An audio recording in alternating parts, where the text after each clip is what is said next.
ఆదిలాబాద్ జిల్లా కేంద్రంలో సమగ్ర శిక్ష ఉద్యోగుల సంఘ ఆధ్వర్యంలో క్రమబద్ధీకరణ హామీని వెంటనే నిలబెట్టుకోవాలని డిమాండ్ చేస్తూ సమగ్ర శిక్ష ఉద్యోగులు మహా ర్యాలీ నిర్వహించారు. స్థానిక కలెక్టరేట్ ఎదుట దీక్షా స్థలి నుండి ఎన్టీఆర్ చౌరస్తా వరకు సీఎం మరియు మంత్రులతో కూడిన మాస్కులు ధరించి మహా ర్యాలీ నిర్వహించారు. ఈ సందర్భంగా సమగ్ర శిక్ష ఉద్యోగుల సంఘ మహిళా అధ్యక్షురాలు మమత మాట్లాడుతూ గత 24 రోజులుగా సమగ్ర శిక్ష ఉద్యోగులు చేపడుతున్న నిరవధిక సమ్మెను ప్రభుత్వం చూసి చూడనట్లుగా మొండి వైఖరితో వ్యవహరించడం చాలా బాధాకరమని సీఎం గారు మీరిచ్చిన హామీనే గుర్తు చేస్తున్నామంటూ ఆమె తెలిపారు. 4 రోజులుగా ఈ రోజుతో 24వ రోజుగా నిరవధిక సమ్మెకు దిగినటువంటి టోటల్ 33 డిస్ట్రిక్ట్ల ఎస్ఎస్ఏ ఉద్యోగులందరూ కూడా రోడ్డు మీదకి వచ్చి మా అర్ధనాదాలు వెల్లవించుకున్నా గానీ సీఎం గారు వినిపించుకోనట్టు చూడనట్టు మొండి వైఖరితో ఉండడం సరికాదు సార్. మీరిచ్చిన హామీనే మేము అడుగుతున్నాం, వేరేదేమో అడగట్లేదు. గొంతెమ్మ కోరికలు కావు, మేము అడిగేది న్యాయమైన డిమాండ్. గత 20 సంవత్సరాలుగా దీంట్లో పనిచేస్తున్నటువంటి వాళ్ళం ఉన్నాము. ఏజ్ రిటైర్మెంట్ దగ్గరికి వచ్చిన రిటైర్డ్ అయితే రూపాయి ప్రభుత్వం నుంచి నోచుకొని ఉద్యోగులం ఉన్నాం.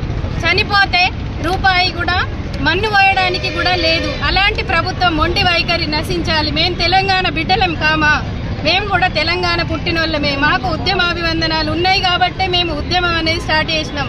గత 21 రోజులు కూడా ఉద్యమం చేసినాం. మీరు స్పందించలేకపోయినరు. అప్పుడు మాకు మీరు పిసిసి అధ్యక్షుడిగా ఉన్నప్పుడు మాకు హామీ ఇచ్చింది కాబట్టి అదే హామీని మేము అడుగుతున్నాం.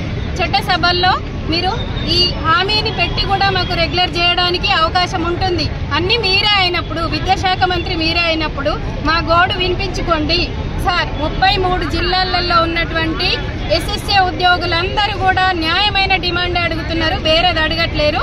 వెంటనే మీరు స్పందించి మాకు చర్చలు అని చెప్పేసి ఇంకా కాలయాపన చేయకండి.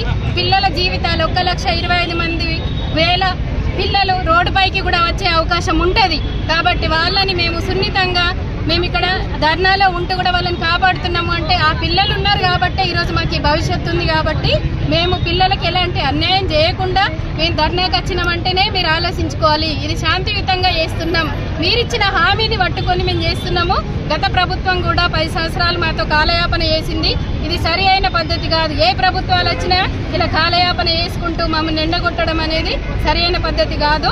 ఈ నిత్యావసర ధరలు పెరుగుతున్నట్టుగానే అందరికీ ఎలా అయితే జీతం పెంచుతున్నారో మాకు కూడా సరి అయిన సమాన పే స్కేల్ ఇచ్చేసి, అప్పటి వరకు మీకు ఏదన్నా ఆర్థిక భారం ఉంటే పే స్కేల్ ఇవ్వండి.